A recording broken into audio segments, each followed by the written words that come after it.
My mic changed again. Hold on, I gotta fix this. Hold on.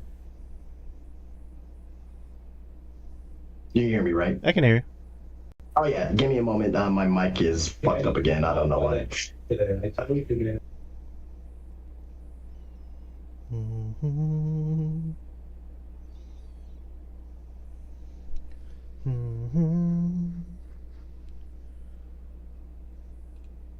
What is up?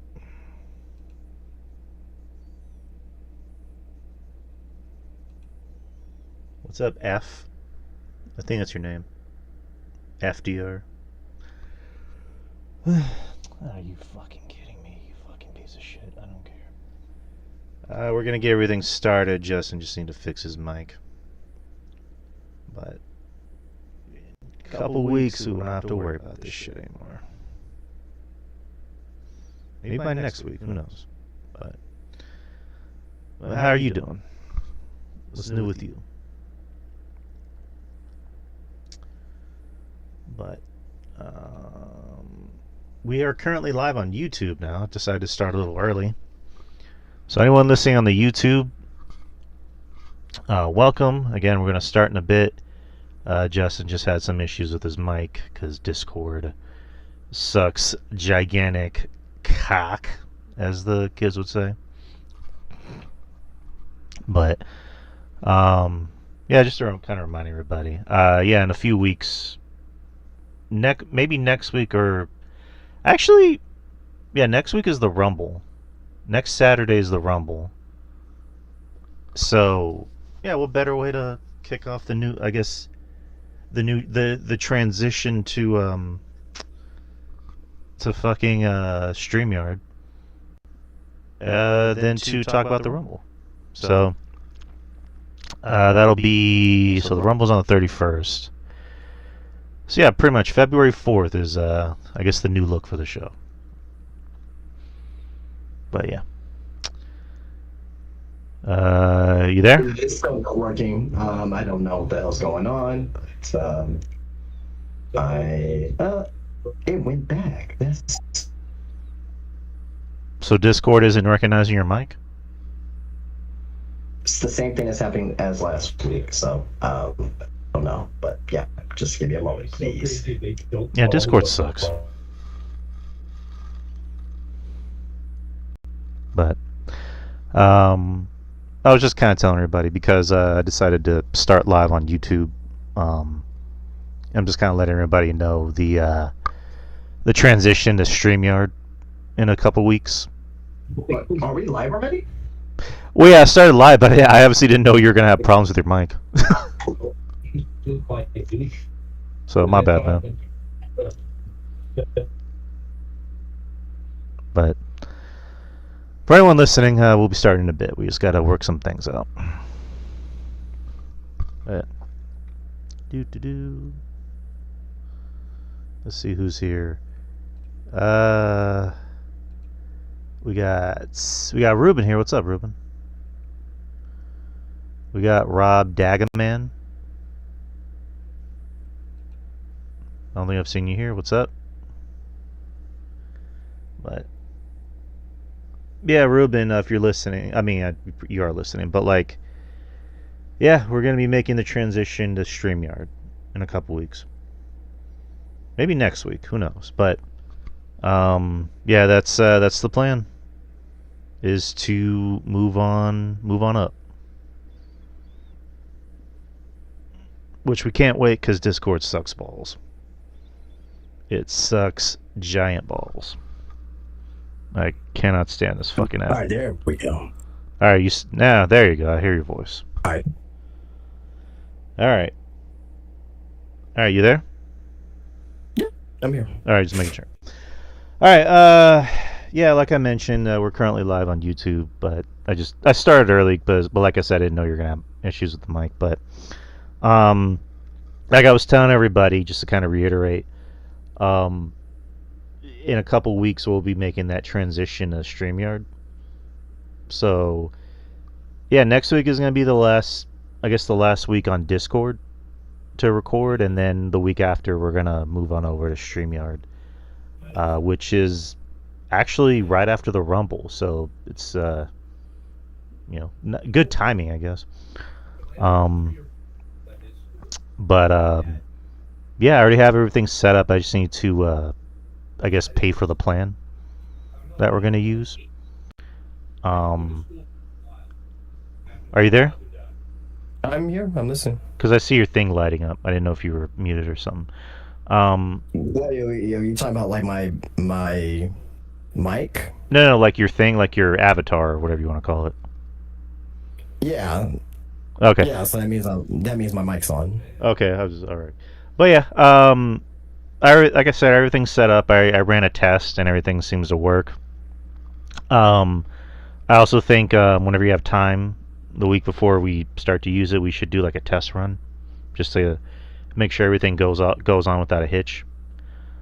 Yeah, sure. Yeah. And there's something else I wanted to talk to you about, but I'd rather talk to you in person about it. I don't want to talk about it on air here. Okay. It's show related. It's not, again, nothing happened. Everyone's okay. Okay, we're live here. I think we should get on to the show. I don't think people care about the extracurricular stuff. So, well, in some ways, it does kind of affect the show, but not in a bad way. It's more of just but like I said, I'd rather talk to you in person for it. So I'm gonna try and show up at the shop tomorrow, and I'll tell you in person. But in the meantime, okay. What is it? Again, it's show related, but I'd rather talk to you in person about it. Okay. But anyways, in the meantime, we're live, people. Welcome to the experience. This is Wednesday night, January 21st. We're gonna supposedly get some snow this weekend, or it's gonna be just cold as fuck with ice this weekend in San Antonio. But other than that, I am Drew, and with me as always, Justin from Spinebuster Tees and SpinebusterTees.com. But how are you, friend? How are you, my friend? How you doing? I am fantastic. How are you doing? I'm pretty good. I guess well rested. Earlier today, we took one of the cats to get fixed. He's actually the last cat that we need to get fixed, so we don't got to worry about anything else for a while. He's doing fine. He's just chilling. We're gonna need to feed him in a bit, but came home and I slept. And no, usually I feel groggy around this time. I don't feel as groggy. I feel well rested. So ready to do this show. And yeah, so as you can tell, or let me ask you before I get into anything, have you watched Unreal? I have not. I haven't had time. I've seen most of everything, but if you want to talk about it, we can definitely do that. I need 2 more episodes to finish, but yeah, we can just talk about the first 3 episodes. Let's see, and then there's Saturday night's main event this weekend, and then some news, which I think you might know what I'm referring to, but Sure. Yep. Yeah. Other than that, yeah, let's get things started. So, Wrestler of the Week is a new thing we've had on this show since the beginning of the new year. Justin, do you have a Wrestler of the Week? Yeah, I do. It's a guy that had a match on Raw on Monday, and he shows why that he can still be a major player, if not a main eventer, if not a world champion down the road. But I understand why they may not put the title on him. But that's Finn Balor. Finn Balor, he had a great match with CM Punk. In his home country in Ireland, in Dublin. Great match with CM Punk. Came out to his NXT, his original theme from NXT. I kind of got goosebumps hearing that. You know what I mean? He's my NXT GOAT. So if that means anything, but great match with Punk. I knew he wasn't gonna win. Neither he should not have won anyway. Right. Even though I'm like a huge Finn Balor fan, but just storytelling and me being fair on this, he should not have won. But he showed again, that he should always have been in that main event picture, and he should have been a fucking world champion in these last 10 years, but he hasn't for reasons. But yeah, great stuff from Finn Balor and CM Punk. But Finn Balor is my wrestler of the week for his showing at Monday Night Raw in the World Heavyweight Championship match. So I actually have 3 wrestlers of the week. One of which is actually the one you just chose, Finn Balor. I thought the match with Punk on Monday was phenomenal. I think Balor, if booked right, he has something to offer the company. I don't know if they'll make him a world champion again. I wouldn't mind if they did, and I do agree with you. Like, he's somebody in the past decade should have been a world champion more than once. I'm not saying 10-time world champion, but yeah, he was the first ever Universal champion, but then he got hurt. He should have at least had at least another run with the title, in my opinion. Not to say he hasn't had success on the main roster, but it's the guy has a good look. He can wrestle. He's charismatic. The fans love him. It's he should have at least had at least one run with the title, but I digress. But yeah, I thought the match with Punk was really, really good. I don't think anyone thought for even a second he was going to win, but it had everything it needed. He was the home country man, if that makes sense. Seems weird saying hometown man when it's a country. And he brought back his old thing, which I loved, because you say Finn Balor's your NXT GOAT, he's right up there with me. I still have cell phone footage from when NXT was at the Aztec Theater here in San Antonio, and I remember Betty didn't really know what NXT was. I mean, she knows it's developmental, but she didn't know who Finn Balor was, and then she saw Finn Balor and just pretty much fell in love. That was her crush. And when we saw him do his entrance, I actually still have it on the YouTube channel. People can look it up. It's like old cell phone footage, but and of course I love the Demon, even though I wish the Demon had more of a different look instead of just as I call it, interpretive dance Demon, but whatever. But yeah, I was happy to hear the old theme back. I was happy to see him do the old entrance, with him raising his arms. And I would like to see him have a babyface run after this.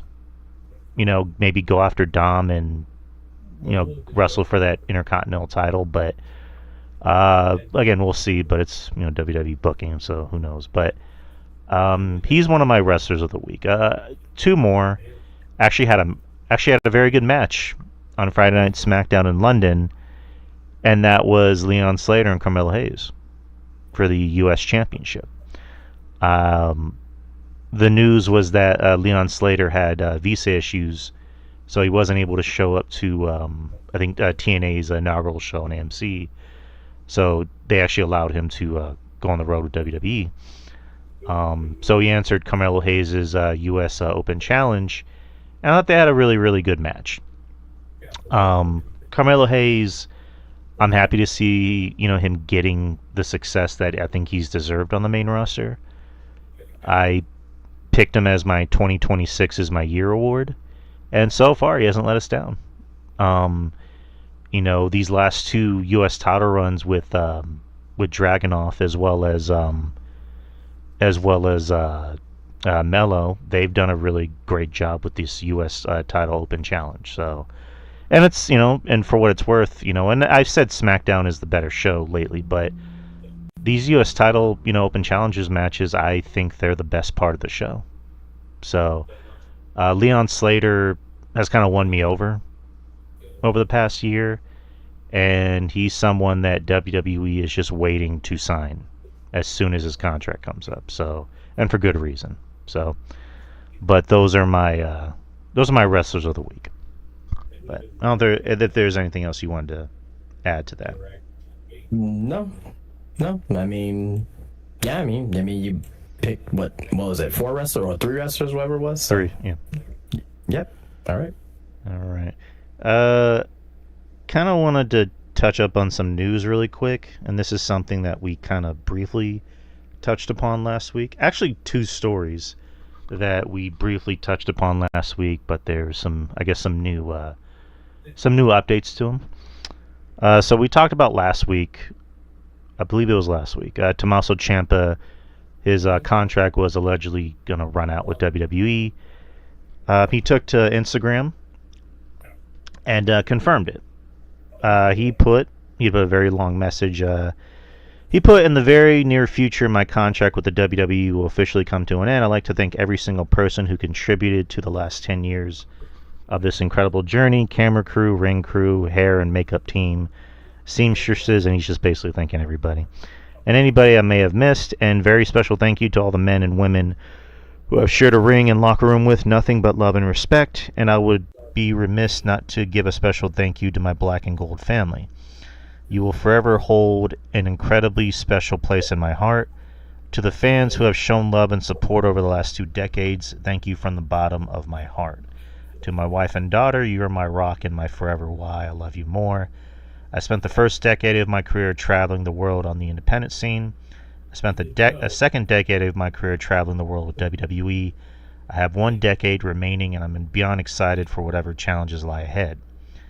And then he just, again, it's a really nicely done message, but he just follows it up with, for the first time in over 10 years, I'm available for all appearances, signings, photo ops, seminars, movie, TV appearances, fitness collaborations, sponsorships, and so forth. Please email any inquiries, and he just put his business email there. So Ciampa is now officially he pretty much confirmed that he's about to leave. And Johnny Gargano put up a nice little thing about it. But Ciampa's gone, which kind of makes sense, because I've always liked Ciampa. I liked when he was a heel in NXT. It's funny, I liked it when he came out with no music, and it took me a while to get used to his No One Will Survive music, but that started to win me over. And I thought, when we were talking about NXT, I guess NXT's Mount Rushmore, he should kind of belong in honorable mention, at least, because I thought his run as the champion was pretty underrated, because he for a while was just in the business of just making people look like $1 million, like with Cross, with Braun Breaker and so on. So I'm happy for Ciampa. Obviously he saved his money because he is walking away from a guaranteed thing with WWE. So wherever he goes, I don't know. It's easy to say AEW, but it's just yeah, sure, you'll get paid, but what? But I don't know. What do you think about Ciampa leaving WWE?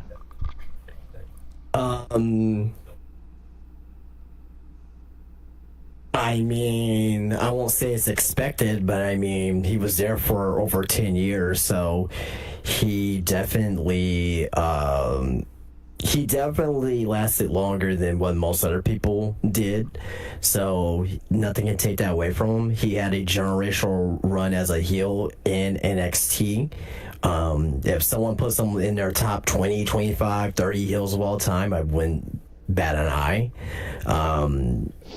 I will say, outside of the bloodline stuff, him and Johnny Gargano had the best story in wrestling the last 10 years. At least one of them, at least. But got to the main roster. He hit his ceiling on the main roster. They weren't going to make him a singles guy. It was clear that they were not going to do Gargano and Ciampa again, even though I think it could have worked, but he was going to be a world champion. Probably wasn't going to be an Intercontinental champion or a United States champion. So, what more else can you do with him in ring? So, I wish him the best. He says he has at least another decade left in wrestling. If I'm Ciampa, I wouldn't go to AEW. It seems like Ciampa, he seems like he wants to prove people wrong. He's not going to do that at AEW. Best place for him to go to is TNA. True. That's the best place for him to go to. wholeheartedly agree with you. Like, and yeah, like TNA's in the business with WWE, but TNA they do a good job at least separating them from WWE in some ways. Because just this is kind of like off topic, but just recently, Cora Jade returned, to wrestling. She's now, Elena Black. So, and then, of course, Dolph Ziggler, became Nick Nemeth, blah, blah, blah. But, like, I wouldn't mind Ciampa in TNA, and God knows TNA they need more stars. Or just more, like, names at least. But for Ciampa's sake, because I'm such a fan of his, I would rather see him go to TNA. I do not want to see him go to AEW. And yes, he'll probably be paid more money than he's ever made in his life. But it's like, yeah, sure, but are they going to use him? So, yeah, I agree. I would love to see Ciampa in TNA. I think that'd be good business. Speaking of AEW, so last week I brought up the Rascals signing with AEW, who were just in TNA not too long ago, and I think they were actually advertised for a match on like the first. They had a match on Collision last week. Right. No. What I'm saying is, like, before they signed with AEW, I think they were advertised or something for TNA, if I'm not mistaken. But yeah, they did sign with AEW, and they showed up in Collision. Wesley, Wentz, Trey Miguel, and then there's someone else. Who's the other guy? Myron Reed. There you go. Trey Miguel, grand opening, grand closing. He is gone from AEW for reasons that we're about to discuss right now. So, back in 2020, he got into a heated exchange on Facebook with someone where he used what appears to be a homophobic rhetoric. I'll try to say it without really saying the bad words, but he basically just called someone unattractive, and he just said, obviously you're gay. Most people is unattractive as you become gay out of fear of rejection from the opposite sex, and blah blah blah. But to which Trey Miguel, he immediately just took to social media and just apologized about it, and kind of similar to Jay Briscoe, where Jay Briscoe made those comments about gay marriage, and to his credit, he immediately owned up to it. He's like, I fucked up. It was a dumb thing to say. I shouldn't have said it. And with AEW, they didn't want to sign him because of those comments. And the word is that came from at the top. That didn't come from Tony. That came from somebody working in Warner Brothers. In this case, somebody at the top of Warner Brothers Discovery decided to let Trey Miguel go because of those comments. So, obviously sucks for Trey Miguel. I mean, it's so weird with... I mean, there was another possible reason as well. I mean, there's other things with this as well. It wasn't just that. Right. He said something on social media, which I don't have the tweet in front of me, where he just said, that he just needed to take time away from wrestling. Blah, blah, blah. I mean, what about the thing that apparently happened in 2019 with him and David Starr? I saw that. I wasn't able to find the comments on that. What happened with that? Basically, David Starr and Trey Miguel, they had a situation of a 2019 exchange. Trey Miguel talking about Jewish people in a negative light. I'll just say that. We're on YouTube, so I don't want to go in more into that. But if you want to find it, it's out there. But there's that as well. And there's also as well speculation.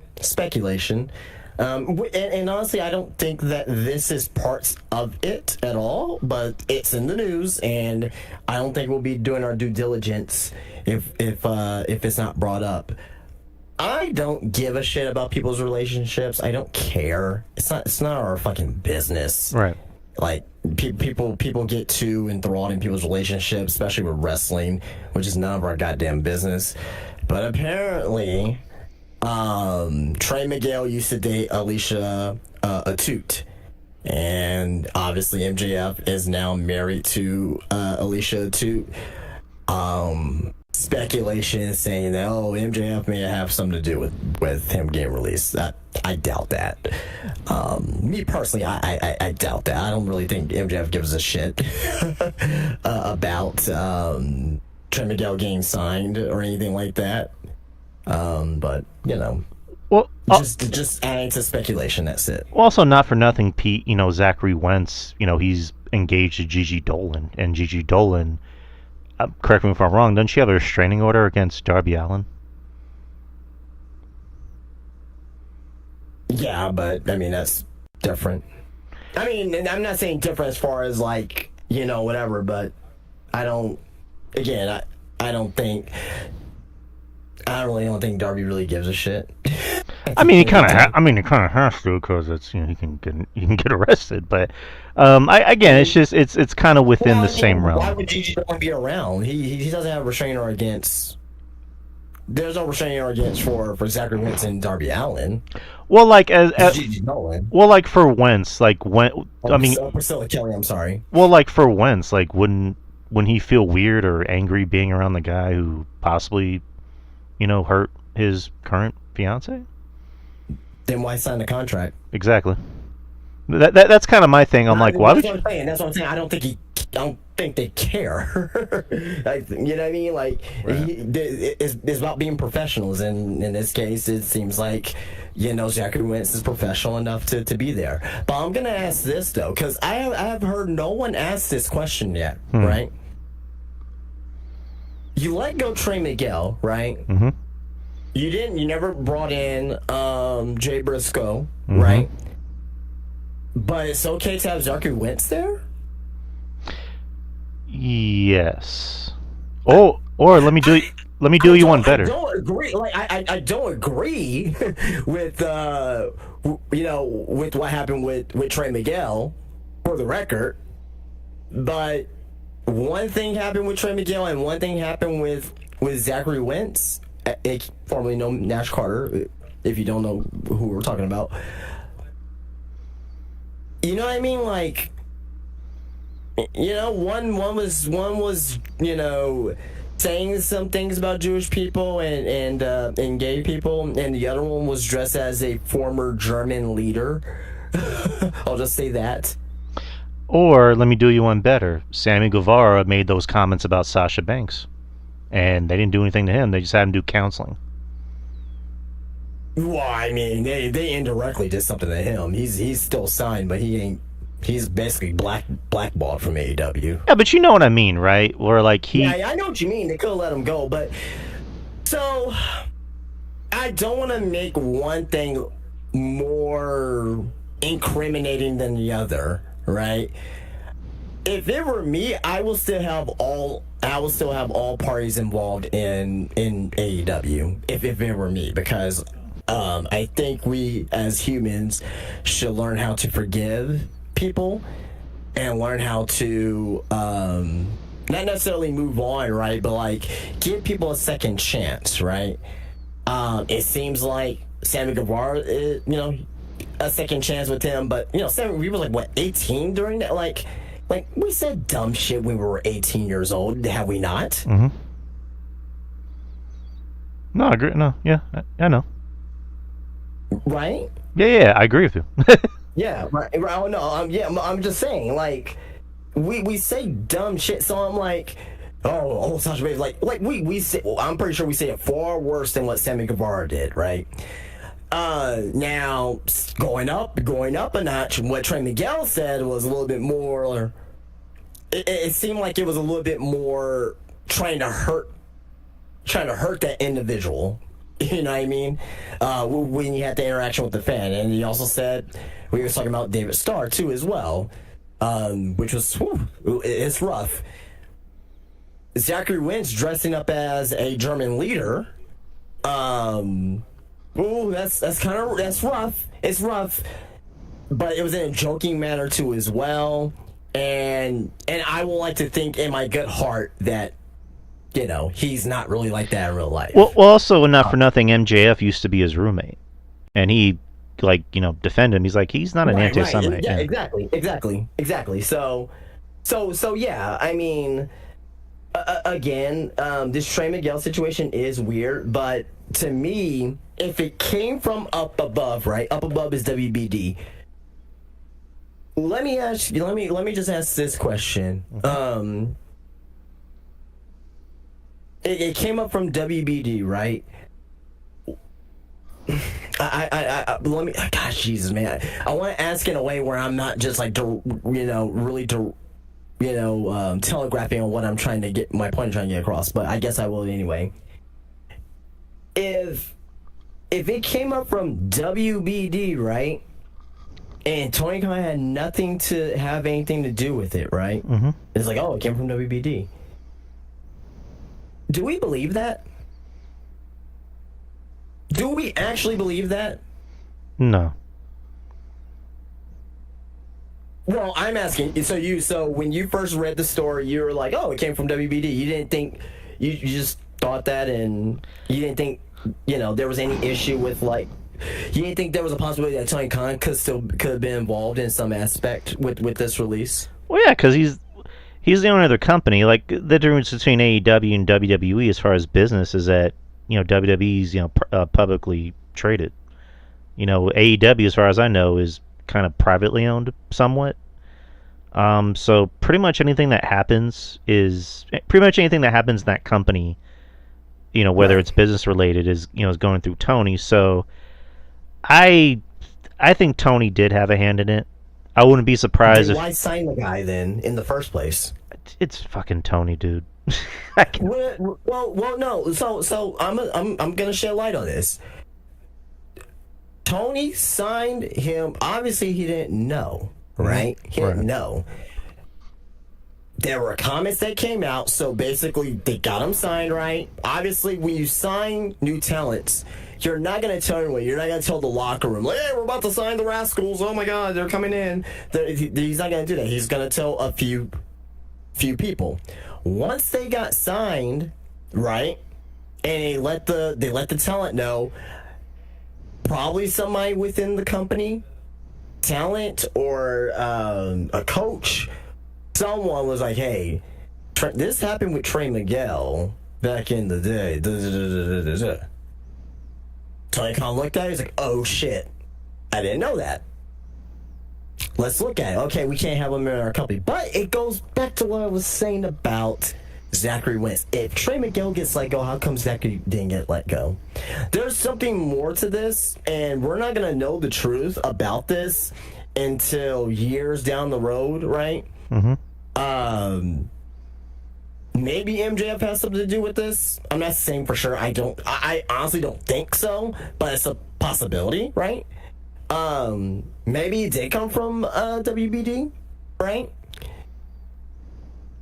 You know what I mean? But it just sucks for Trey. His career is altered forever now.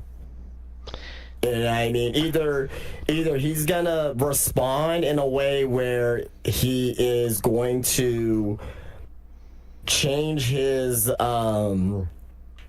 change his whole gimmick and character and stuff and become a big single star, or he's just not gonna recover from this, and essentially his career may be over. You know what I mean? Sucks. It just sucks that your career is forever altered due to something that happened in the past. Now, going all the way back though, despite me about, it could be Tony Khan, it could be MJF, Trey Miguel still made these comments. Still made the comments. Back in, 2019, 2020. He still made the comments. Again, I will kind of see it as like, okay, if I got released, how come no one else is getting released because of their comments? I just figured that it's more than just the comments itself. I think it's from a certain group of people, or maybe just one person who has high influence, maybe got in Tony Khan's ear to get him released. But I don't know. I don't know. We can talk about this all night, but it's just one of those things where it's where we have a puzzle together, but now the puzzle pieces are fitting. I'm just kind of I'm really tired of this shit where it's like, oh, this person made comments, on Twitter or social media from 10 years ago. Let's ruin his life. And it's like, well, that's the age we live in. It's fucking. I mean, I don't agree with it, but that's just the age we live in. Like, instead of firing people, how's about, I don't know, do sensitivity training, do that. And that's kind of dumb too, because it's like people can change on their own, but I don't know, I mean, that's what they did. They ended up doing that with, as you mentioned, with Sammy Guevara. So, right. I mean, I don't know if you know, there's an actor who was on The Flash, there was some comments that came up from like 2012 or whatever, where he said, I have no idea who you're speaking of. Right. Well, yeah. Like, I mean, you're filling me in though, but yeah, that's fine. He made some comments on Twitter, and like they're dumb. Like, I'll just put it that way. They're dumb. They had to do with like homophobia and stuff, and right. It's just like, yeah, those are fucking dumb things to say, but people can grow. People can learn how to grow on their own. Like, I had to learn how to grow on my own. I'm still growing. There's things that I said back in the day that I cringe at. When I look at old Facebook posts, I cringe at. I'm like, oh, why did I say that? So, but yeah, instead of just like, hey, let's have him go on the apology tour and let's just have him do sensitivity training. Instead, it's, no, we're gonna fire him. We're gonna fire him from the show, even though he's like a character that people like on the show. It's like, speaking of, I mean, this is way off topic, but we're like completely left field out for this topic. Speaking of Flash, I am almost done with the MCU universe. Oh boy. I mean, I'm talking about up until fucking Endgame. I ain't watching past everything else, so at least not now. So I'm at Captain Marvel, so I got 2 movies left. Oh boy. Yeah. How are you? What do you think about everything in this Infinity Saga? I'll say this. I think it is overrated. The MCU. Me personally, there are some good movies in there. I mean, I do like Winter Soldier. Winter Soldier is very good. Mm-hmm. I like Civil War. I like, I just like the simple movies. Homecoming was all right. Oh, Homecoming was okay. I like Black Panther, but I don't know. I was kind of bored through it as well at times, but I mean, like obviously Iron Man, that's a classic now, and I don't know why people don't really like Age of Ultron. I thought Age of Ultron was. I liked it. Yeah, I liked it. I didn't think it was great, but I liked it. But I mean, but to me though, I mean, there's a lot of movies in here that it didn't really need to be in here. Like, I didn't. Why was the Dark World in this? I don't understand it. It didn't really do anything for me.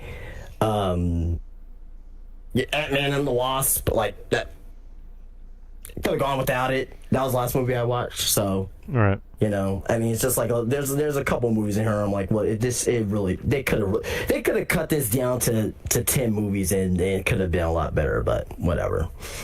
I mean, when Marvel was at its peak, it was just like, we can put out any property and people will come.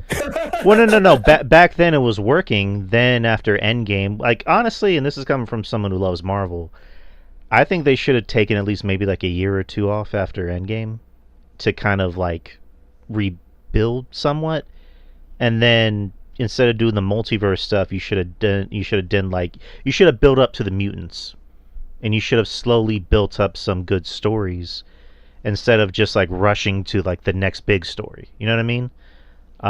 Because this Infinity Saga, it felt like they were building a foundation, but right after Endgame, it was more just like, we're gonna rush towards the foundation instead of slowly building around it. So, yeah. But Infinity War, obviously, I think Infinity War is probably gonna end up being my favorite movie from the. Yeah, I love it. Yeah, from this universe, Infinity War is pretty fucking good. But outside of that, it's like, like you made all these movies, so you made like, well, it was like 15, 16, however movie was in a fucking, 11-year time frame. It's like oh god, like it's just too much overload.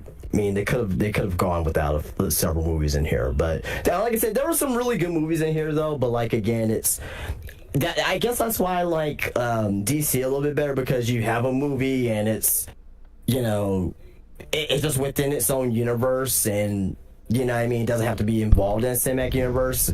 I did like obviously everyone loves the Nolan trilogy for the most part, right? But they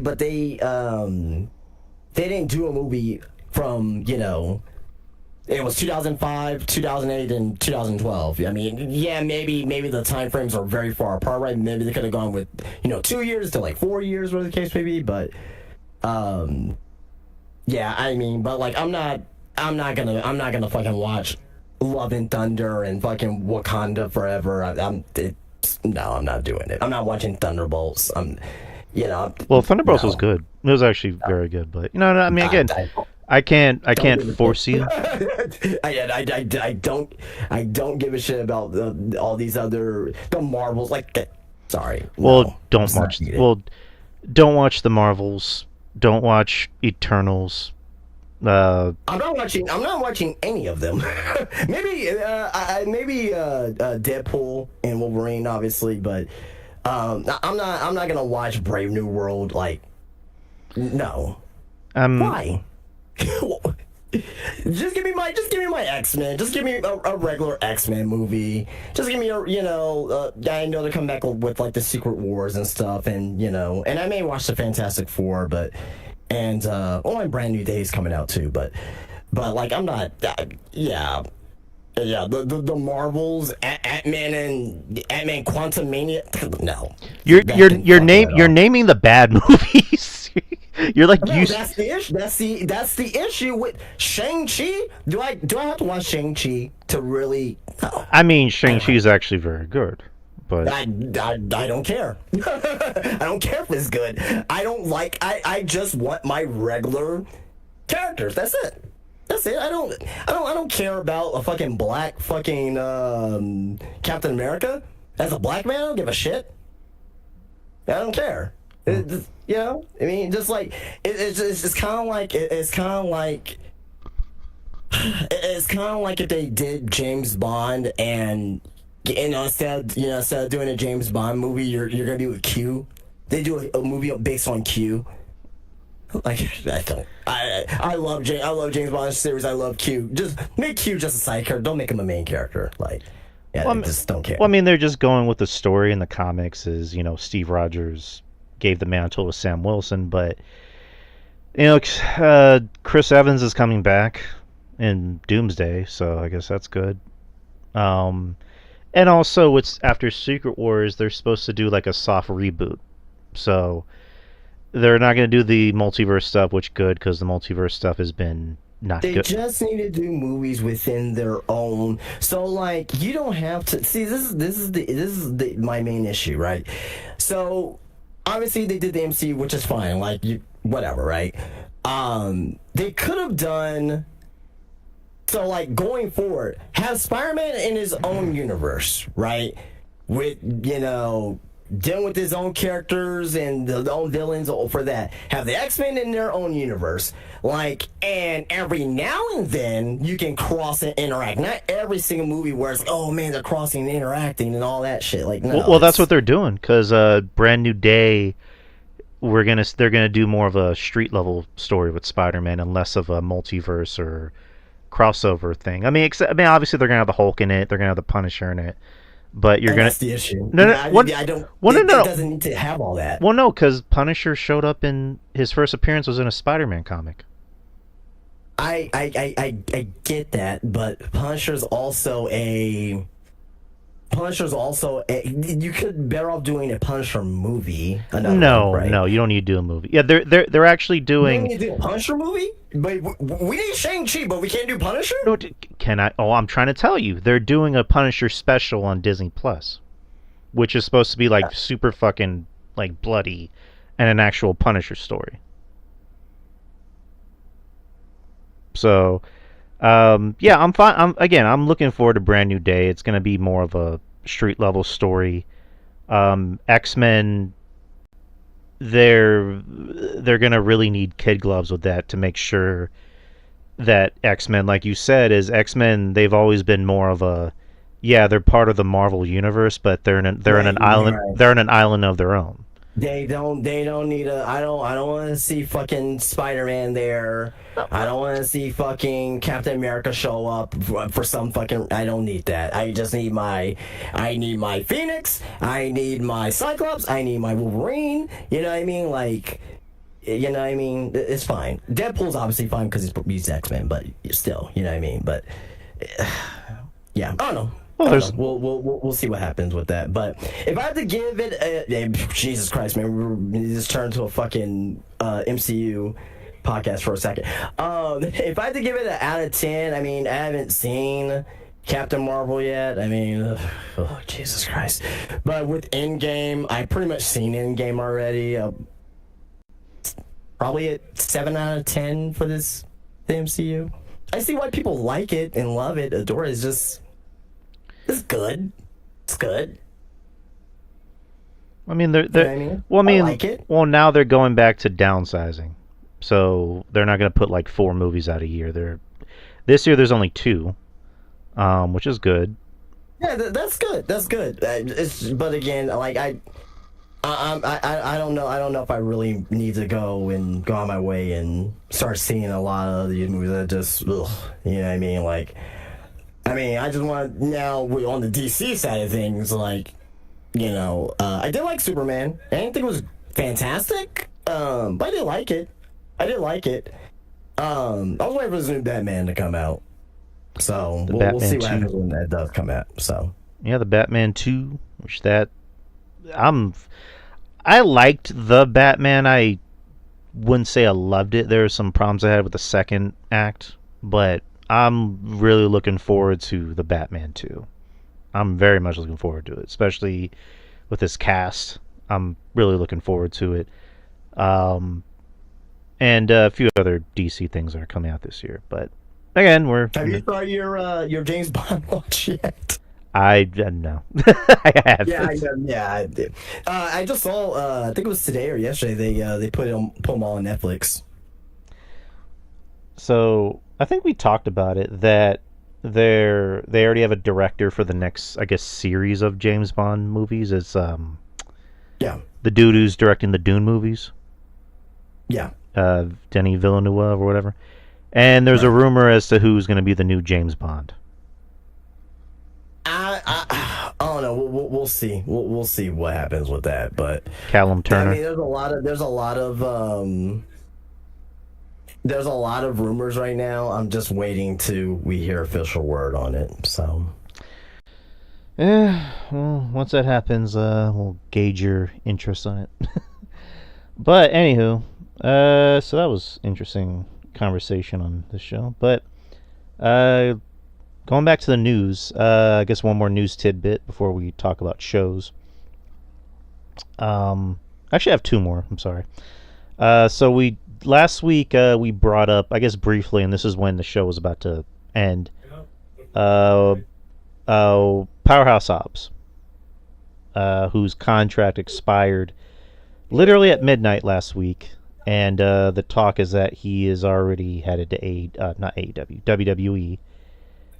Sean Ross Sapp said WWE sources believe that while Hobbs hasn't been officially revealed as a member of the roster, people in the company are operating on the belief that Hobbs is signed to WWE.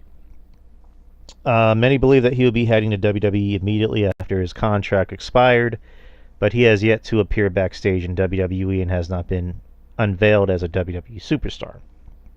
Despite sources claiming that the move seems like a foregone conclusion, Hobbs could theoretically have shown his face on the January 16th episode of WWE SmackDown, a show that aired the day before Carnage, or Maximum Carnage of Collision, which was. I hate that they named it Maximum Carnage because all I can think about is the Maximum Carnage video game. No, that was a sweet video game, especially the comic. Nice to beat him up. As for when and where, this is a very Marvel-related episode. I'm just realizing that.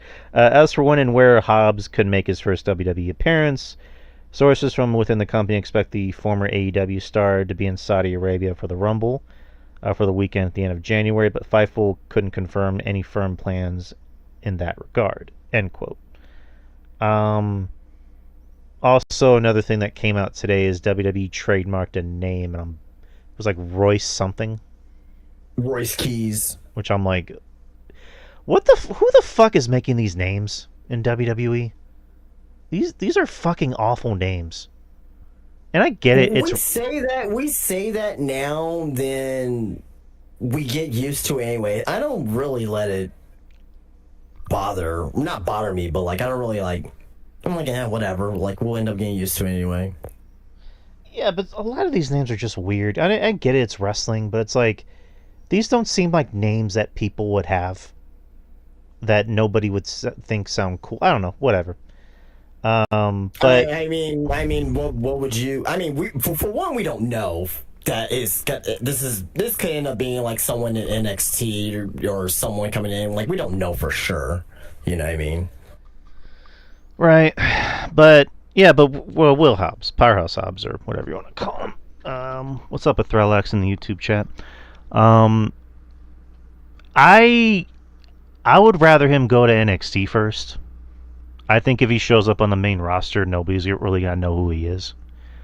I also think him going to NXT would really help, because for whatever you want to say about WWE is a more professionally run company.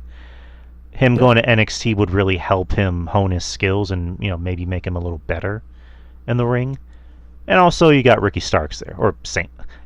I keep calling him Starks. Whatever. You got Ricky there, and that's his boy. And they were, I think that weren't they in a group in AEW? Yeah, Team Taz. Okay, so yeah, Speaking of AEW, you know how many groups Will Hobbs has been in AEW? He was in the Ops. I know that. Yeah. Team Taz. Yep. Wasn't he in the Don Callis family? He was in the Don Callis family. Hey, remember? So he was in 4. So you remember the last one? You probably don't. It's the Ops. No. So you named the Ops. You named Team Taz, and you named the Callis family. He was in 4 groups. So what was the last one? The last one was QTV with QT Marshall. Oh Jesus Christ! So remember it was like QT Marshall, him, and fucking Harley Cameron when she first came in. Oh yeah. Now when she was doing like the rapping and stuff. Yeah. Hey, you know what? That was his biggest success there. That's when he became the TNT champion. Yeah, I do remember that. I mean, for a short time, but yeah. But I don't know. Him being with Ricky in NXT, I think would help. I mean, also, you got the February 3rd episode of NXT with that ladder match coming up. So it's just like Hobbs could come out and like help Ricky win. That's kind of like the writing set itself. But where do you see Hobbs coming in? WWE. I want him to be in NXT. Mm-hmm. I'm just gonna say it up front. I want him to be there. That's my preferred destination for him. What I think he's gonna end up being is, I think they may end up putting him on the main roster. But if they're gonna put him on the main roster, he's obviously gonna be with someone, and I can see them putting him with someone like a Trick Williams. I think that'd be a good idea for them for them to be together. Him and Trick Williams. I didn't even think about that. That's pretty cool. On SmackDown. Yeah, I guess Trick Williams, I think Trick Williams can use a heater. Yep, absolutely. That kind of writes itself. So I wouldn't mind that. I mind that. That's a good idea. I didn't even think about that one. So, and also, yeah, like fucking Saturday Night's Main Event is coming up this. Well, I mean, I don't think. Well, we'll talk about predictions, obviously later on. But I obviously don't think Trick is gonna win. But I don't know. That'd be a good idea to put Hobbs with Trick. I think we see his debut at the Royal Rumble. I don't think we'll see him before that. I may be wrong, but I don't think we'll see him before that. We'll see. But preferably, I think he could. I think he belongs in NXT. I think that would be. Well, by belong, I mean like I think he should show up in NXT first, just to kind of get that rust off and get a little better in the ring. But and also NXT, their men's division could really use it. All right, so that's all with the news except for one little thing. And let me just bring it up real quick. So, per the Hollywood Reporter, AEW not going to Netflix and Warner Brothers deal. And it's a lengthy thing. I'll try to shorten as much as I can. Though neither the phrase All Elite Wrestling nor the acronym AEW appeared once in the proxy, page 53 foretold the future of the WWE competitor. Really, it was the absence of the words and letters that informed some of this reporting. Following the close of the Netflix/WB deal, All Elite Wrestling rights will that's a new word, ostensibly remain with Discovery, though the league's weekly and premium live events are expected to continue streaming on HBO Max throughout the remainder of AEW's current contract. Though WBD and AEW will never say this out loud because at a less than 10% stake, they don't legally have to. WBD owns a minority position in that ladder. That position will remain with the Global Linear Networks piece following the split and spin and close of the Warner Bros. Sales to Netflix. A source tells The Hollywood Reporter All Elite Wrestling is majority owned by Tony Khan. Complicating matters further, AEW is not technically on the sports side of the Warner Brothers Discovery business. It has always been considered a piece of WBD's quote-unquote entertainment division. Save its PR servicing, which is handled by Turner Sports Communications team. I could probably pen 519 pages on that whole thing, assuming HBO Max still exists as a standalone service. At the expiration of Turner's AEW deal, it likely won't put up much of a fight to keep AEW. It stands to reason that Netflix, the home to WWE's flagship episodic series Monday Night Raw, and the promotion's PLEs, has little need for AEW. And should Netflix integrate HBO Max into its own service, it may not be able to even carry AEW programming. Though unconfirmed, it is believed WWE's parent company TKO incorporated a non-compete clause in its deal with Netflix, a relic of the old days, because everything in professional wrestling is some sort of a relic of the old days, and that's the end of that. So it doesn't look good for AEW as far as like their programming. Pretty much all about confirming that how much WB really thinks of AEW, but. What do you think? It sucks for them. I don't know what to say.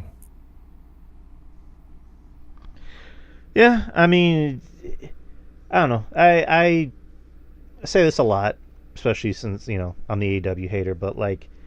I would not like AEW to go out of business. I kind of hope they do find something pretty soon. WBD obviously does not care about them enough. Because they're already going to be in business with WWE pretty soon. But it sucks. It really does suck for them. That's really. I don't know what else to say. It's like that. Don't want anything bad to happen to them, obviously, but there's a lot of writing on the wall that's happening in this company. And again, one of my predictions for 2026 is that something major will happen with one of these companies, WWE and AEW, and we are coming to the end of January here in the next week or so. And I don't know. I just like to hope that something positive happens for them. From what I've been watching tonight on AEW, again, they're putting on good wrestling matches, but again, the stories are not really clicking, at least with me, not really clicking. And And yeah, I mean, they have their main event tonight is Swerve versus Kevin Knight. Nothing against Kevin Knight, but it should not be a main event match. I'm sorry. Like it's you know. Yeah, they made it very clear who they're booking for. They're booking for the very niche audience, and the fact that they're not going to change is just, again, they're not going to last long with any bigger companies. Whenever WBD, whenever the contract with Warner Brothers Discovery runs up, I don't see them signing with another big company. As far as the streaming rights. I'll say this. Sorry, but I will say this. Despite that, AEW is still the second biggest company in North America by default when it comes to pro wrestling. Because wherever the fuck that was on Thursday for TNA, no. So I didn't see it. I know what happened, but I didn't see it because I was out. What exactly happened with TNA's premiere on AMC? Because all I kept hearing was that it was not very good. It was terrible. It was a terrible, terrible show. I did like the fact that they start the show with AJ Styles, right? But again, he didn't come out there to wrestle. He just came out there for a rah-rah speech. Yeah, TNA, and hey, I used to be here, this, that, and the other, right? Now, they did show AJ Styles backstage with Frankie Kazarian, and he looked at the title and, kind of a tease for that. I don't know if there's anything coming out of that. I don't know. You had a match with the Hardy Boys. That was your first match. You brought the Hardy Boys out. Great. Good job. Brought the Hardy Boys out. They had their match, and they ended up winning, right? After that, they had major issues with the production wasn't great. It sounded like they were in a wind tunnel. You had at one point, you had a segment with the Elegance brand, which was one of the worst segments I've seen in years. Years and years. It wasn't good. It just wasn't a good show. You also had a match with again with the Elegance brand versus I'll just say Payne Royce and Billy Kaka, because I can't remember their actual other names. Usually I'm on top of that shit, but I'm not this time.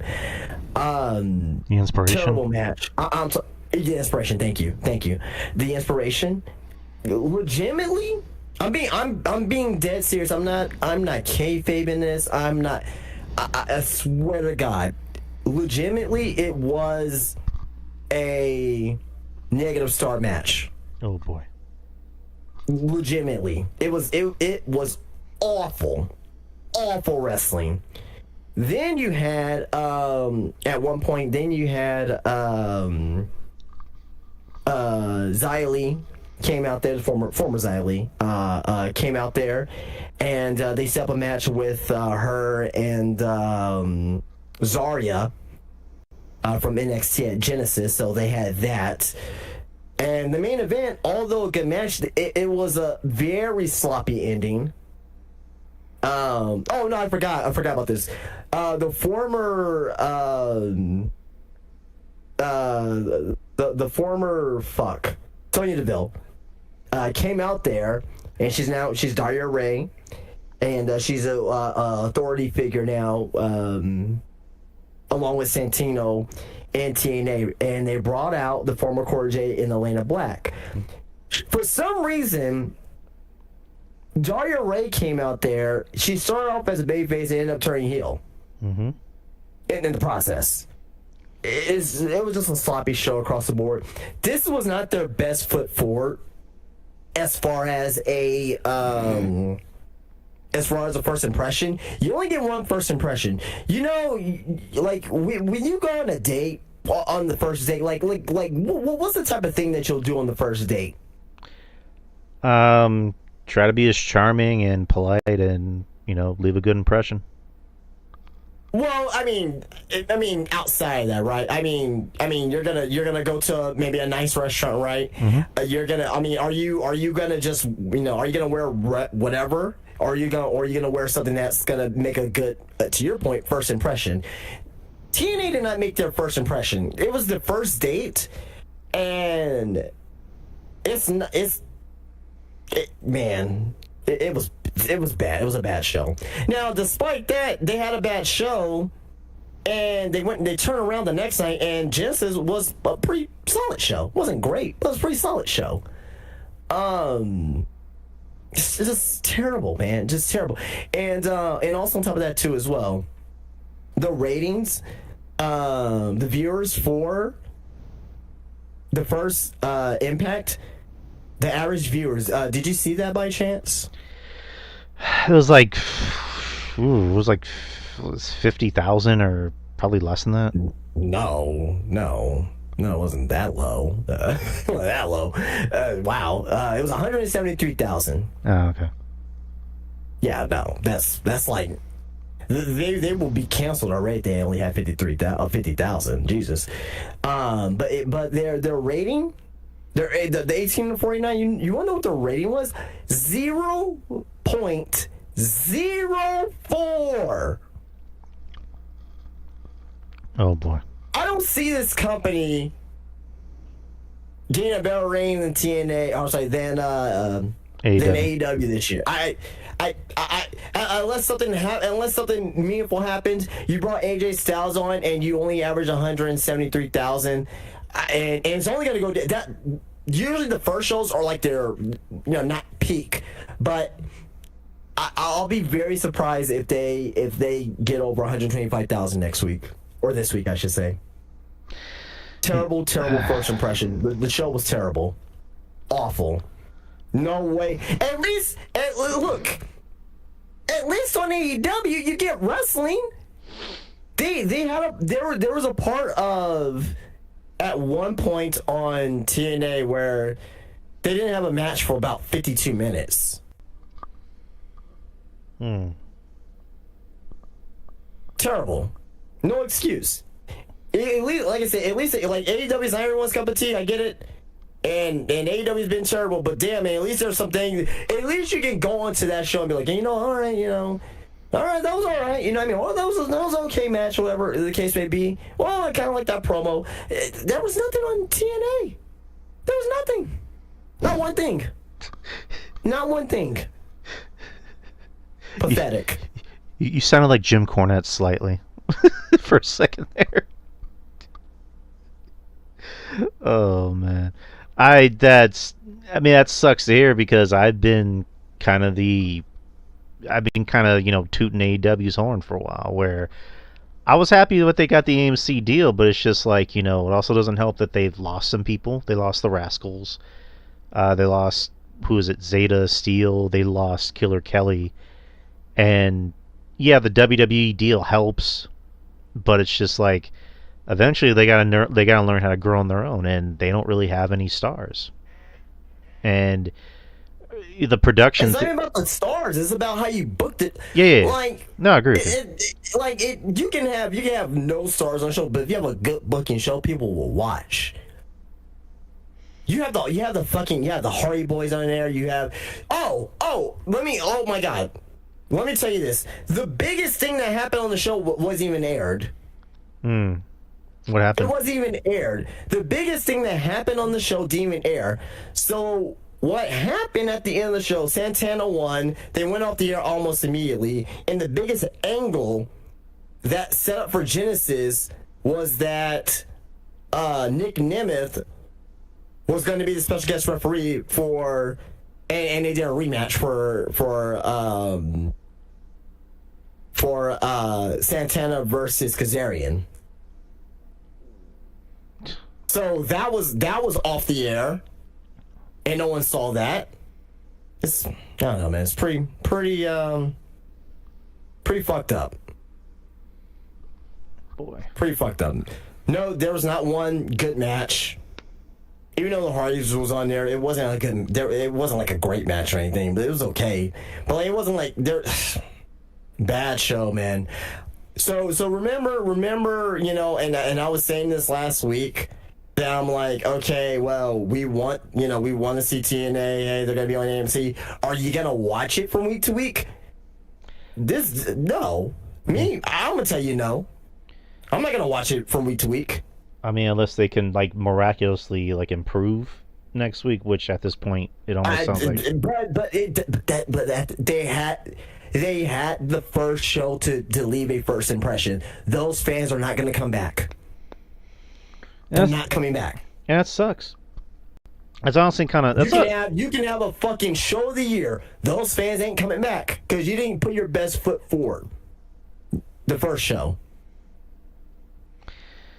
I don't know. It's what it is. It's a bummer. It is what it is.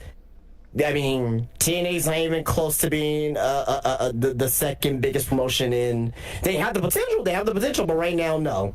It's not even close. The production sucks. The sound quality of the show sucks. It sounds like it was from 2008.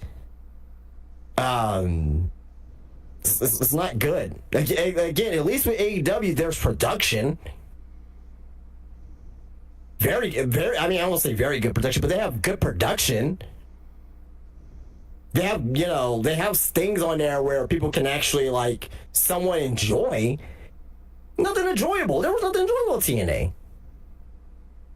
But I digress. So yeah, there's that. But it does suck to hear. But speaking of production, WWE Unreal, the new season of WWE Unreal, came out this week. We talked about the first season. The first season was, it was fun. It was fun in its own way. I mean, even though there were some things that we, called bullshit on. But this season came out. It takes place between right after WrestleMania from last year all the way to SummerSlam. So a lot of the big storylines, so to speak, are revolved around Seth Rollins' injury, which I haven't gotten to that episode yet. I need to finish the last 2 episodes. So the first 3 were about Becky Lynch coming back. So Becky Lynch is on here. You get to see her, talk about her life. Lyra's on here. Seth is on here too. And one of the big episodes, which I'll just kind of jump into, was episode 3, I think, which was about R-Truth getting, his contract not getting renewed by WWE, which we talked about last year. So, but that was kind of an emotional episode because obviously I got nothing against Ron Killings the man. Ron Killings the man, by all accounts, is the nicest human being to walk the face of the earth. And we shouldn't base someone's merit for their job on how nice they are. And yeah, R-Truth has had some funny... Not necessarily. Right. But like R-Truth, for what it's worth, yeah, he has had some funny moments, being on the main roster. But it's just like, I've said before and I said again, the guy's been a comedy guy. And he's obviously well-liked in WWE. Like, there's even a part on the documentary where Cody talks about him, not getting his contract renewed, where he's like, R-Truth is untouchable. Like, you should never get rid of him. And so basically what happened, the story behind it, was that R-Truth was dropping his daughter off at dance class, and he got the call that his contract wasn't going to be renewed. And R-Truth kind of takes responsibility for kind of putting it out that he was released, because he had asked them, so am I getting released or what's going to happen? So he admitted, what he said was kind of out of like hurt. So I'll say this. If you're a wrestler being in wrestling that long, you should know the difference between being released and not getting your contract renewed. I found that very surprising. That's a head scratcher to me. Yeah, like he was still gonna get paid. Like he was still technically on the payroll, but it's just like they're not gonna renew it. So, Triple H, explain, I guess, the background of it. And yeah, Triple H, by all accounts, may kind of just be saving face in some ways, but like, he let it be known, it's like, we didn't fire you. We just weren't going to renew your contract. And, you said that on social media. And like I said, R-Truth kind of took responsibility for putting out that narrative that he was fired. So, and to be honest, I felt bad because he honestly seemed like he wanted to stay there for a long time, and he seemed hurt. Rhea was hurt by it. Cody was hurt by it. And obviously Road Dogg, because Road Dogg and Truth have been friends, since the Memphis days. And, for anyone that doesn't know, Road Dogg actually got Truth his job in WWF. Because Truth was, Ron the Truth Killings. He was actually a rapper who actually, got to, I don't know if he like actually performed with them or whatever, but, they showed pictures of him, with Tupac and Eazy-E. And, he went from rapping to wrestling, and he was wrestling in Memphis for a while and never got called up until, Road Dogg, put in a good word for him, and he showed up on WWF television as K-Quick. And was working with Road Dogg, and then which I remember, and eventually went to TNA, and then formed Two Live Crew, and then eventually came back to WWE as R-Truth. And in the beginning, they were pushing him as a serious wrestler, and then eventually became a comedy wrestler. So again, he's been successful in the company for a while. People love him for different reasons, but I mean, I kind of stand by my notion of just like, R-Truth as a comedy wrestler. It's like, okay, what are you losing? Like, is he important to the company the way Roman is, the way Cody is?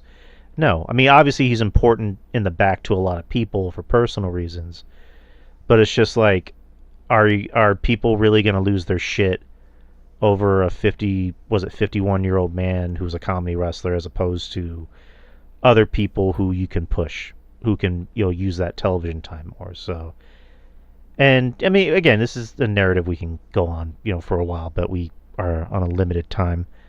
But again, I honestly felt bad for Truth, because he looked like he was genuinely hurt by it, and Road Dogg was hurt by it, and obviously eventually he came back, and not too many people knew about it. And again, it's one of those things of like, good for Truth, good for him, coming back. And he came back, he did the serious bit, and then he went back to being a comedy wrestler. So, whatever. But so that happened on one of those episodes. I guess one thing that's kind of become a meme, which if anyone's watching on YouTube, you can see on the thumbnail, was at Money in the Bank.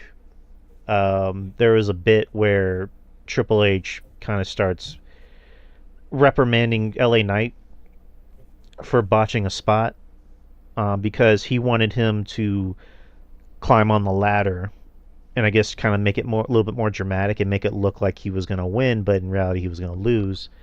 And he was telling him, that was going to be your spot. Like, that was going to be when the people see you as the next big star, and you kind of messed it up. And LA Knight just has this look on his face like, I fucked up. And people are taking it as like Triple H hates LA Knight. It's like, no, he doesn't hate LA Knight. He obviously likes him enough to where it's just like, we wanted you to do something big to make you look like the next big star. Like that. There's just people who never really had a real job in their life. I mean, when your boss comes and gives you feedback, it doesn't mean that your boss hates you. He's trying to give you shit. He's trying to help you and lead you in the right direction. But yeah, right. And again, just people being dicks.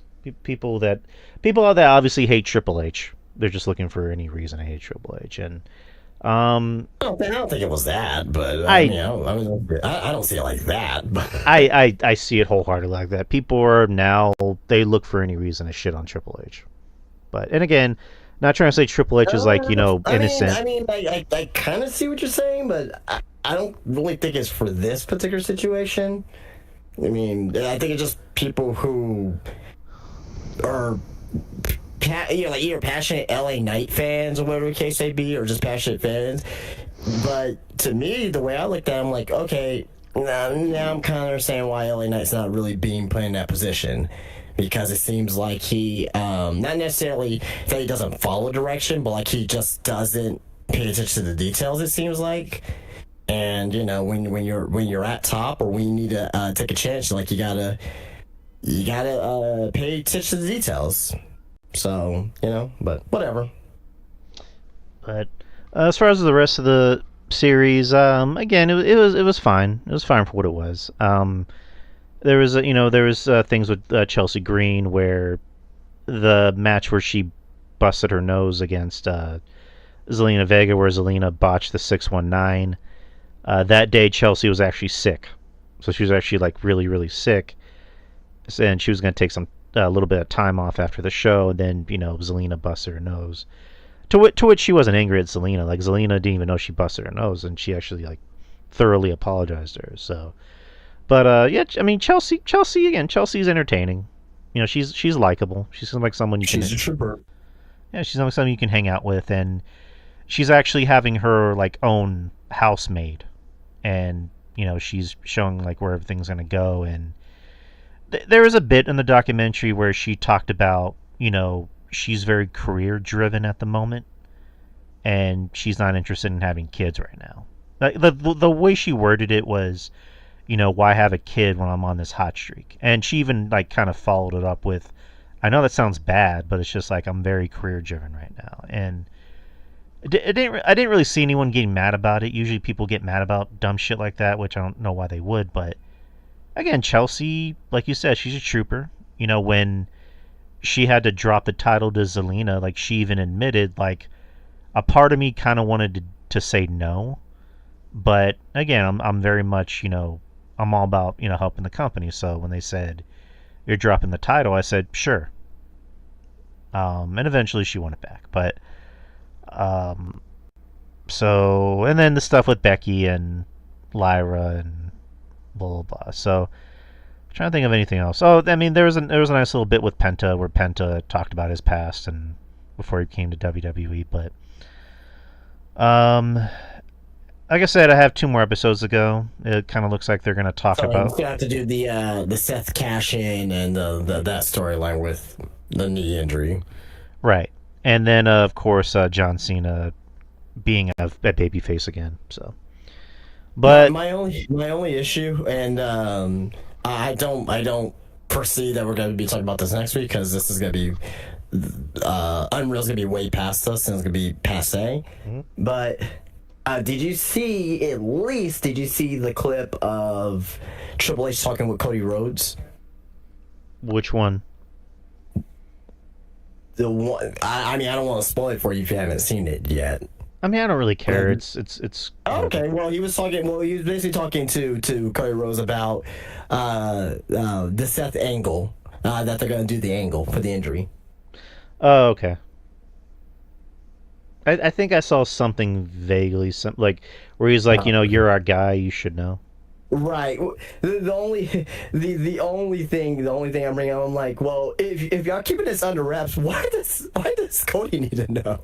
Like, but I mean, I just found that a little humorous. I don't know. It's kind of weird that that they tried to play it off as like he was hurt, but you have to let Cody know. But I guess his reasoning is that you're our top guy, you should know. So I don't know. It's weird. But that's my review of Unreal. It is what it is. Like I'm not like, what's the word?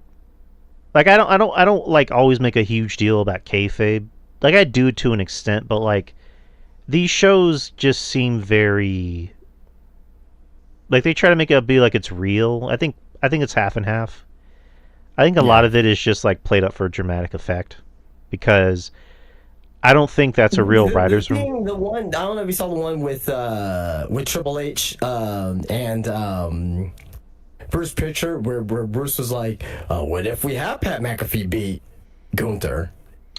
Yeah, I saw that. And one of the writers was like, "That's stupid." Like he pretty much just said like, Right. okay, so if Pat McAfee beats Gunther, what's going to happen next week where Gunther comes out and Pat McAfee's just like a few feet away from him on commentary? Yeah. Like that wouldn't make any sense. And yeah, I think the writers room bit is fake. That to me just doesn't look like they would allow people in for that. Um, the stuff backstage is I think is more real because you Oh yeah, like when they're coming through the currency. Yeah, that's all. Yeah, that's 100%. yeah, but the writers room stuff I think is bullshit. And yeah, that's that. I mean, and also the stuff in gorilla position I think is real as well. But I don't know, like the Unreal stuff. Obviously the casuals or the people that don't really follow wrestling all that much are gonna enjoy it in their own way. But that's my review of season 2 Unreal. You probably again, like Justin said, you probably won't hear me talk about the rest of the show next week because by that time it's gonna be like, eh. I mean, no one's gonna be talking about it, and no one would care. So let's see. We've done a lot of news on this show, and not a lot of talking about the shows, and we're already a little bit under time, if that makes sense. So would you rather I do Saturday night's main event predictions, or just briefly talk about the shows and then Saturday night's main event? I'll let you make that call wherever you feel. Yeah, where you feel that's most important. I'm just gonna do Saturday night's main event. Okay. Okay, so SmackDown last week was good. I mentioned Mello and Slater was pretty good. But yeah, that's. I guess we'll kind of integrate stuff that happened on the show with the Saturday night's main event thing, if that helps everyone. But yeah, Raw was Raw. NXT last night was fun. I thought it had a really good main event. I thought the women did a really good job. They even got a this is women or women's wrestling chant. I'm sorry, women's wrestling chant. Also, with Finn Balor and CM Punk, the crowd was actually chanting the lyrics to "Zombie" by the Cranberries. I don't know if you caught that. Sure. Okay. Well, I mean, you've heard the song, right? I know the song, but I don't know how that. Sure. Yeah. Well, because the Zombies were an Irish band, so they just randomly started chanting the lyrics. I'm like, wait, are they chanting "Zombie"? And then I'm like, wait, they are chanting "Zombie." That's pretty crazy. But again, good song. But yeah, NXT was fun. That's kind of the basis of it. But yeah, Saturday night's main event. We're going to talk about that and then call it a night. So it's going to be this Saturday in Montreal, Quebec, Canada, at the Bell Center, January 24th, 2026. There's 3 matches. There's 3 matches so far. I don't know if that's 3 matches in 2 hours. I mean, that sounds about right. Yeah. I mean, I would expect there's probably going to be a big segment to maybe take up some time. But I don't know. What do you think? What do you think that segment will be? I don't know. I got nothing. I mean, I definitely foresee another match, at least one more match. Yeah, it's probably going to be announced on Friday. So let's see. So one of the matches is Cody Rhodes versus Jacob Fatu. This was announced on Friday for SmackDown, where Cody's pissed off at Jacob for costing him the title, and they had a big pull apart on Friday. So Cody and Jacob should be a good match. I can see it going either Cody wins or it's going to be a DQ. What do you think?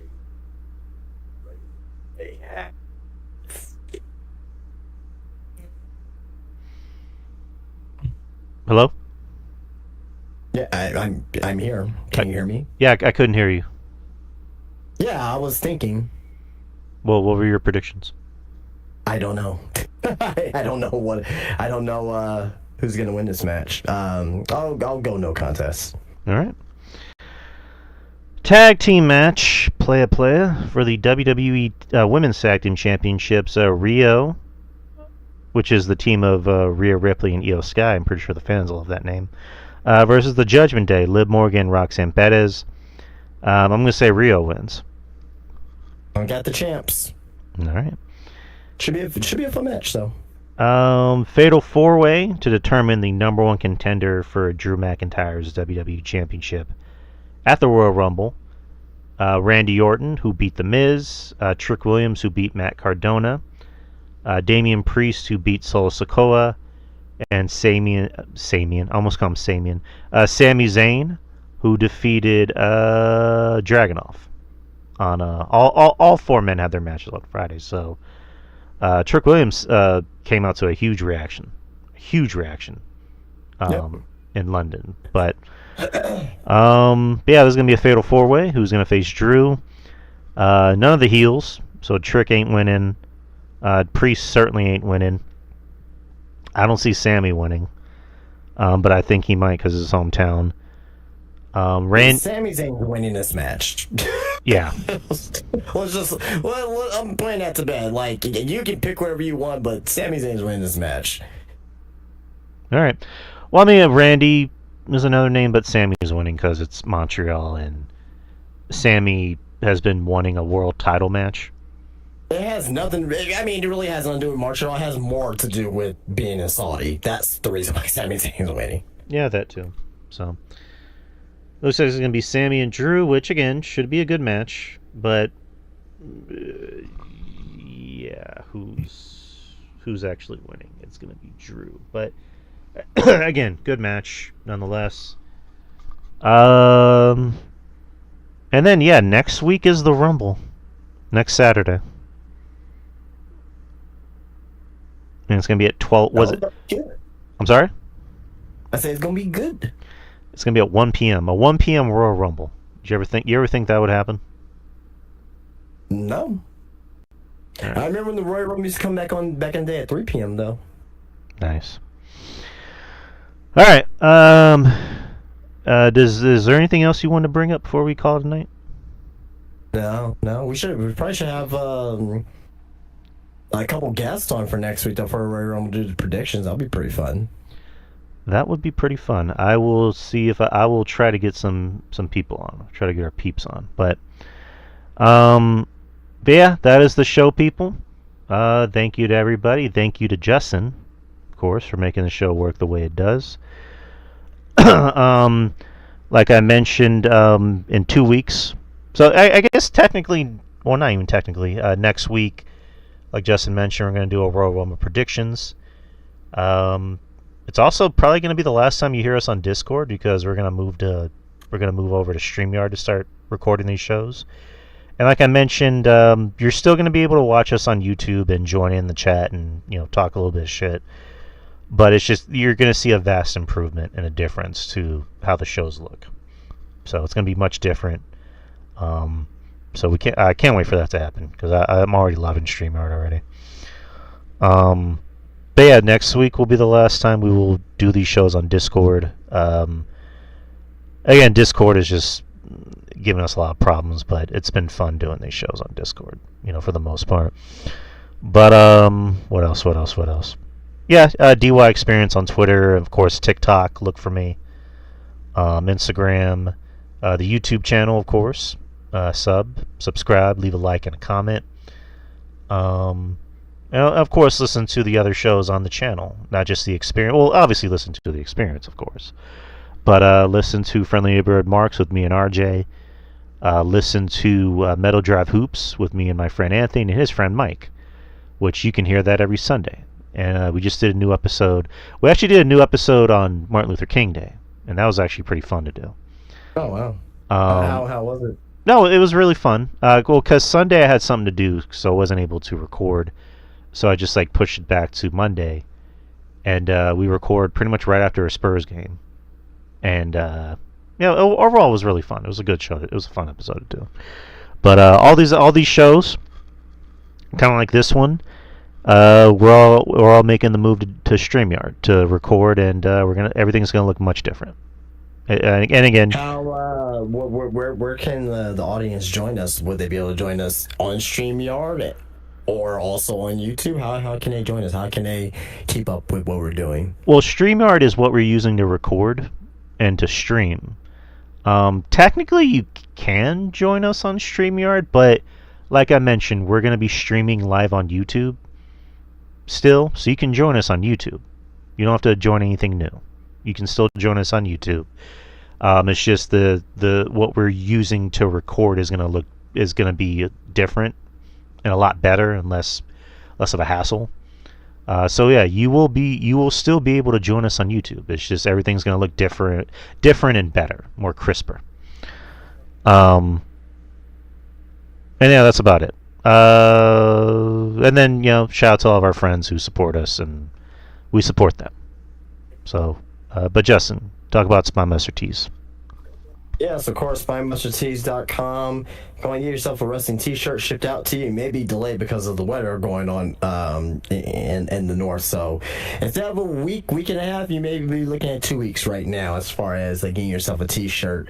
But also as well, you can follow me on Spinebuster Tees on Instagram, where you can keep up to date on what I'm doing inside of my shop, which is at Spinebuster Tees at the Wonderland of the Americas. So come get yourself a t-shirt, come get yourself an action figure, lucha mask, pretty much anything you can think of as far as pro wrestling, trading cards, DVDs, anything pretty much. So very very nice being there. Obviously, it's definitely a place where people can come and talk pro wrestling, whether if you like to watch today or from yesterday, if you like to watch New Japan or FMW or AEW, whatever it is, right? You can come and talk, and we'll have a good time. But that is Spinebuster Tees at the Wonderland of the Americas, Spinebuster Tees on Instagram, and SpinebusterTees.com. All right, people. We will see y'all next week. Same time, same channel. To do a Royal Rumble predictions contest, and like I said, I'm going to try and get some guests on, just to make it fun. And like I said, next week will be again the last time we record on Discord. And I will see y'all this Sunday for Metal Drive Hoops. And then of course we'll see y'all next Wednesday, 8 p.m. Central Time. So with that being said, we hope y'all enjoyed tonight's show. We enjoyed making it like we usually do. And peace out and be safe.